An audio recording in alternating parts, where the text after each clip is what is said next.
Hello, folks. This is the Computational Intelligence Society History Committee interview series. My name is Don Wunsch. I'm the Mary Finley, Missouri Distinguished Professor of Computer Engineering at Missouri University of Science and Technology, Rolla, Missouri. And we are in Arlington, Virginia on September 10th, 2012, about 4 o'clock in the afternoon. And we're here to interview Paul Werbos, the inventor of backpropagation, IEEE Pioneer winner, IEEE Fellow, and many other honors besides. Paul, if you would add to that your affiliation and contact information. Well, I'm working at the National Science Foundation, and my email there, it's on the NSF website, pwerbos@nsf.gov. And I have my own website, www.werbos.com, which has a whole lot of other contact information. Yeah, that's a really great site. There's some wonderful publications you've put on there and opinion pieces, things that you might not find in a Google Scholar search, but very, very valuable things. So you should visit www.werbos.com. And could you tell us about your formal education and training? I started out getting what amounts to an undergraduate major in mathematics while I was in high school at the University of Pennsylvania in Princeton. And then I got an undergraduate degree in economics from Harvard, then master's in political economy from London School of Economics, and then a master's and PhD from Harvard. And those were in physics, right? And those were in applied mathematics. Oh. And I regard mathematics as a license to still try to understand the whole world and not be over-specialized, because with mathematics, you can get very deep into many areas, and that was my intention from the beginning. So for the first degree at Harvard, I had control theory, decision and control, and mathematical methods and quantum physics. And then the PhD basically was backpropagation, which in itself was cross-disciplinary. A third of the thesis was political forecasting using the second part, which was new statistical methods, more powerful than what people are using even now, made possible by the backpropagation algorithm, with a chapter on the side saying we can use it for neural networks too. Originally, I wanted to do the whole thesis on backpropagation for neural networks. But to make it acceptable to Harvard, I had to do all of these pieces and put them together. Wow. Well, that's great. What was your first job in engineering or science?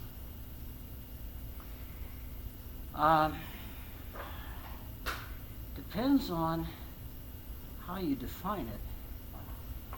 It might.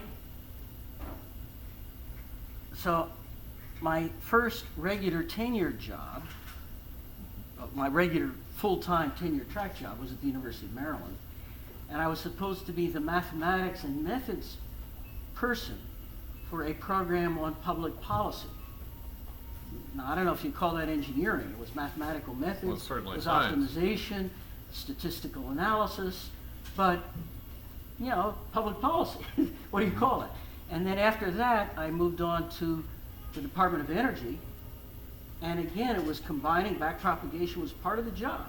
We found uses for backpropagation in large-scale econometric models, which I built. Now, that's economics, it's policy, but there was also energy technology. Technology might be engineering. Mathematical programs might be engineering. And it wasn't really till I came to NSF in 1988 that you could say my job was really engineering first and engineering clearly. And ever since 1988, it's been a lot of fun dealing with all the aspects of trying to develop new technology, methods, and science. And you've certainly had a hand in public policy since that time as well. What was your first paper published? And in what publication and what title?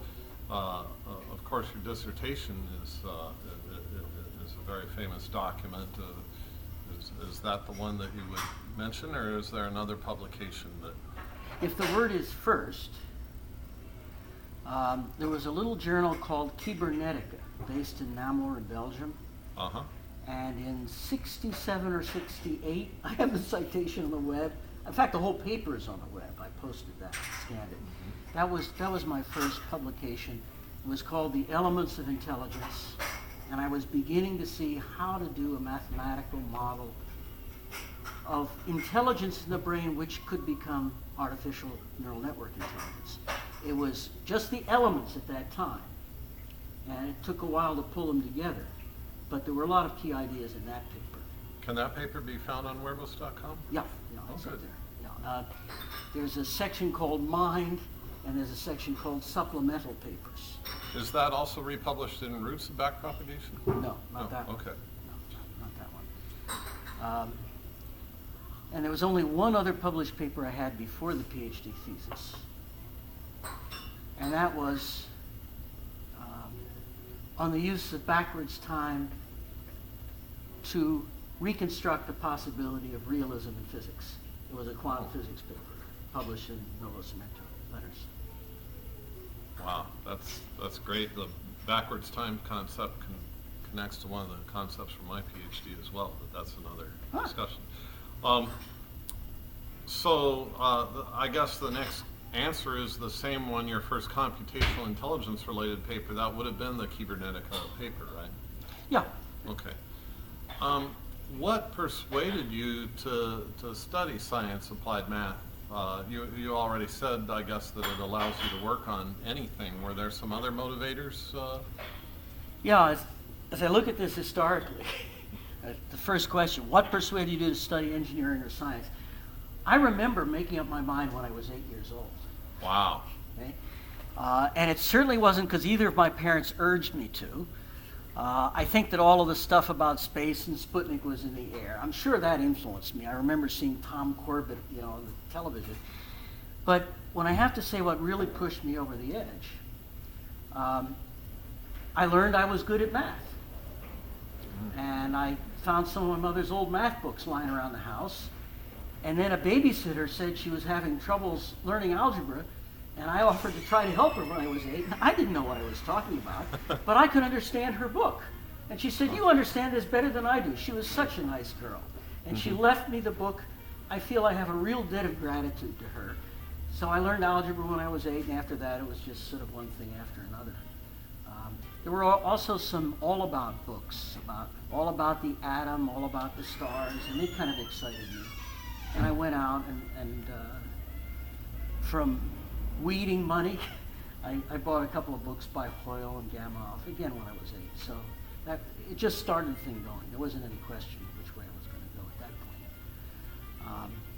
As an undergraduate, however, by then I realized I was interested in neural networks. And as an undergraduate in Harvard, I found one half course in neuroscience, which I took, with a bunch of pre-meds. It felt kind of strange. With the one freshman with a bunch of pre-meds. And then basically nothing else. And I couldn't figure out what's the closest to neural nets that was in the course curriculum then. I ended up picking mathematics, decentralized optimization systems. And that was very useful. But for grad school, the argument was applied math gives me a license to do a lot of other things. And I was still interested in policy, but I saw a lot of Harvard lawyers who just kind of got lost. And I figured, okay, I have unique advantages here. I'll work with my comparative advantage. Even in public policy, it might help to know a little arithmetic. Good. Can we pause this for a moment? Just hit that. This one? Yeah, hit that one.